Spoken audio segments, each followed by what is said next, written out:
Bonjour tout le monde, bienvenue sur ce nouveau tuto de JDevelop. Aujourd'hui on se retrouve pour un tuto sur le multijoueur. Donc ça va être un tuto assez général, on va voir dans les grandes lignes comment réaliser un jeu multijoueur sous JDevelop.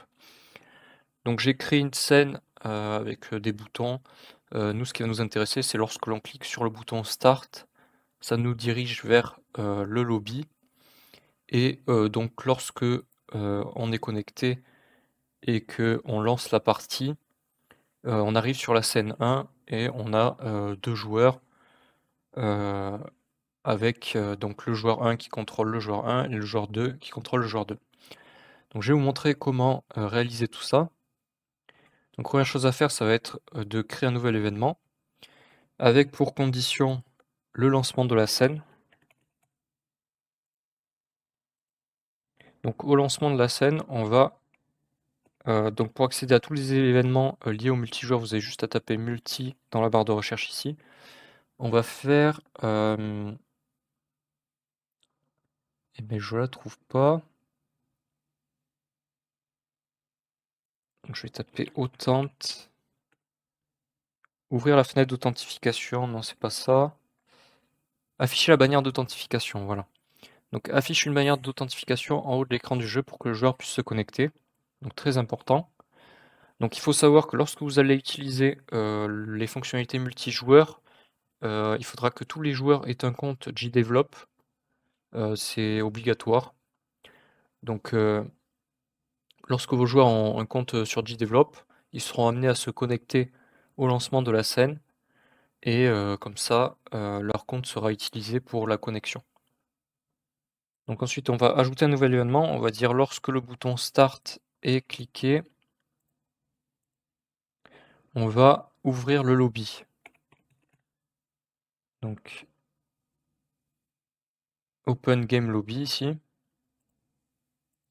Et on va mettre encore un nouvel événement avec pour condition le lobby a commencé. Donc où est-ce qu'il est? Au lobby game has just started ici. Donc ça vérifie si lorsque l'on clique sur le lancer la partie, vous allez voir hein, juste après, et bien qu'est-ce qui se passe? On va changer de scène,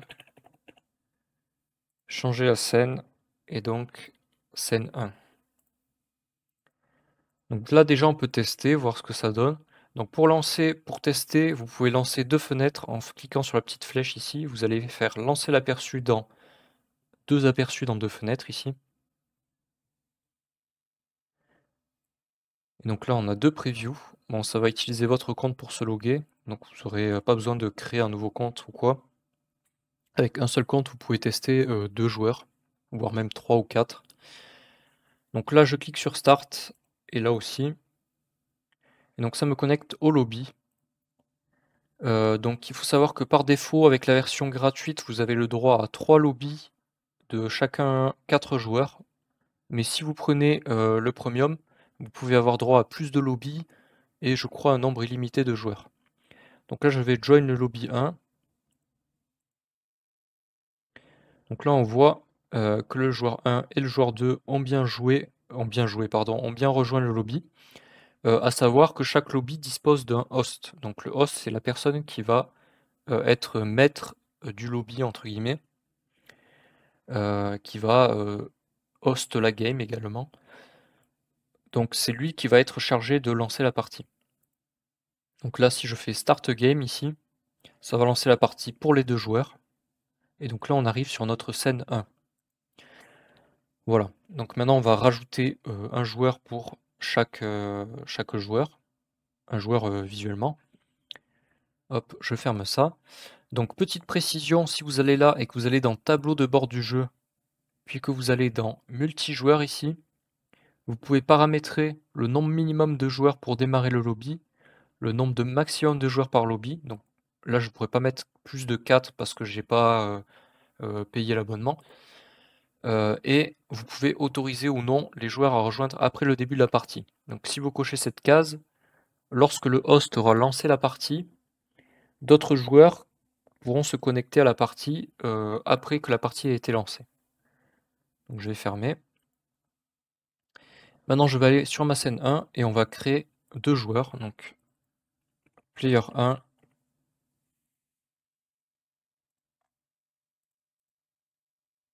et player 2. Je vais ajouter après les comportements.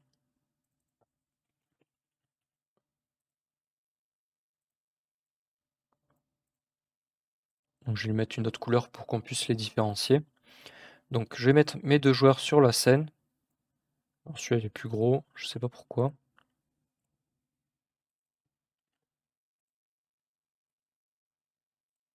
Voilà. Donc j'ai mes 2 joueurs sur la scène. Là, pour l'instant, aucun joueur n'est attribué à qui que ce soit. Donc par défaut, tous les objets vont appartenir à Lost, si vous modifiez pas ça. Donc c'est important de bien saisir ce système d'appartenance. Donc par défaut, tous les objets appartiennent à Lost et après vous allez pouvoir redistribuer tel objet à tel joueur. Donc c'est ce qu'on va faire. Donc player 1, je vais ajouter 2 comportements. Le premier, ça va être le comportement, on va ajouter un comportement mouvement vu du dessus ici. On va laisser les commandes par défaut et je vais ajouter aussi un comportement multijoueur object ici. Et dans le multijoueur object, on a plusieurs propriétés. Donc le joueur à qui appartient l'objet, donc le player 1, on va le mettre à lost, et une action lorsque le joueur se déconnecte. Donc soit vous pouvez détruire l'objet, faire rien, ne rien faire, ou alors changer l'ownership, changer l'appartenance de l'objet, le donner à lost. Là, on va faire destroy object. Donc, lorsque le joueur va se déconnecter, le joueur à qui appartient l'objet va se déconnecter, l'objet va être détruit. Donc, il disparaîtra de la scène. Donc, notre premier objet, on le met à lost. Et notre deuxième, on va le mettre au joueur 2. Donc, pareil, je vais faire mouvement vu du dessus et objet multijoueur. Et là, je vais mettre player owning the object, en mettre 1. Appliquer.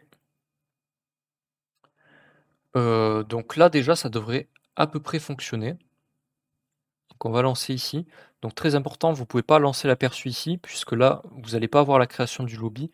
Donc pour tous les tests, vous êtes obligé de relancer à partir du start. À partir de votre première fenêtre où vous lancez le lobby. Donc là, je start, je fais join. Donc c'est un peu rébarbatif, mais on est obligé de recréer le lobby à chaque fois pour tester. Donc je fais start game.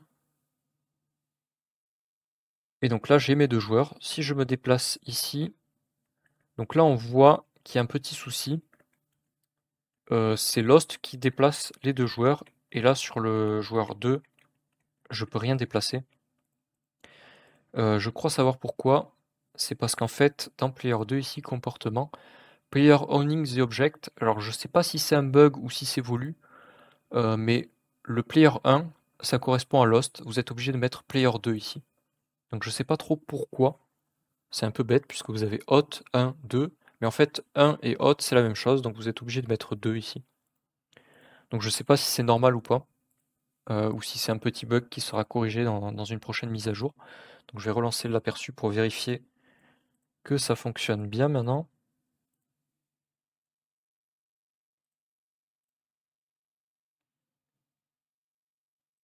Donc là, je déplace mon joueur, on voit bien qu'il n'y a plus que le carré noir qui se déplace.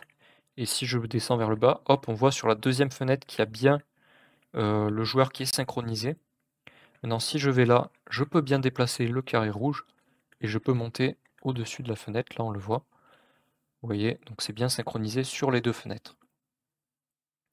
Donc lorsque je quitte, j'ai bien mon objet qui est détruit. Et on voit player left ici en haut. Donc voilà, il y a ce petit bug, il faut bien faire gaffe dans le comportement. Le joueur qui own l'object, en fait, il faut mettre 2 et non pas 1, sinon 1, ça revient à mettre lost. Je sais pas si c'est normal ou pas. Je pense que le problème sera réglé dans le futur. Donc maintenant, on va voir un peu rapidement, vraiment, c'est une vidéo générale, voir les événements liés au multijoueur. Donc je vais ajouter un nouvel événement ici. Et plutôt que de mettre directement les objets ici, je vais aller créer les objets en fonction des joueurs qui sont connectés à la partie. Donc ça va nous permettre d'ajouter des joueurs au fur et à mesure que les joueurs se connectent. Donc ce qu'on va faire, c'est on va dire au lancement de la partie, au lancement de la scène, pardon, on va ajouter une condition ici, on va dire player 1, non, on va pas dire player 1, on va dire multiplayer.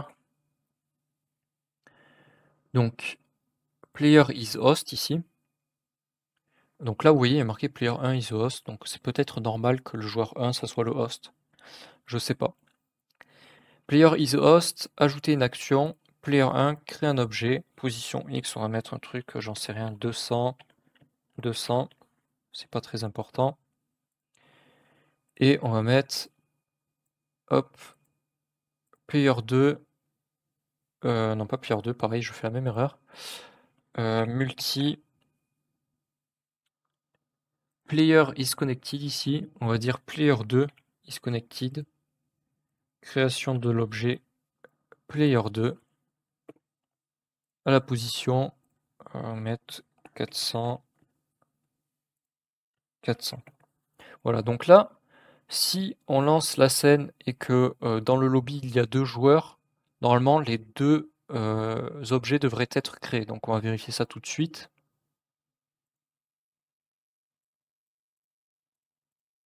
Donc je lance le lobby, je rejoins le lobby, je lance la partie. Et donc là, on a bien nos 2 objets qui sont créés et qui sont synchronisés. Donc on est tout bon. Maintenant, ce qu'on aimerait bien faire, c'est lorsque le joueur il join la partie, il rejoint la partie après que le host ait lancé la partie. Donc imaginons il y a un joueur qui se connecte à la partie, mais la partie a déjà commencé. Donc on va ajouter un nouvel événement ici. On va mettre ajouter une condition et on va dire player has join. Et donc là on va mettre player 2. Alors je sais plus si c'est has join ou is connected. Non, c'est has join, ouais. Player 2 has join. Création de l'objet. Hop. Donc il va falloir quand même vérifier que l'objet n'existe pas déjà. Player 2, donc là on peut compter le nombre d'instances, nombre d'instances d'objets dans la scène est inférieur à 1. Ok. Donc là on va tester tout ça. Et donc maintenant ce que je vais faire, c'est je vais lancer la partie avec le host et pas rejoindre avec le joueur 2 et rejoindre après. Donc là normalement il devrait y avoir uniquement le player 1, donc c'est bien le cas. Et maintenant si je rejoins la scène, que je join la partie, hop, on a bien le joueur 2 qui apparaît. Donc vous voyez, ça fonctionne bien. Donc ça, c'est pour gérer au cas où il y ait un joueur qui se connecte après que la partie ait commencé. Bon, sur ce, j'espère que la vidéo vous aura plu. A plus tout le monde. Bye.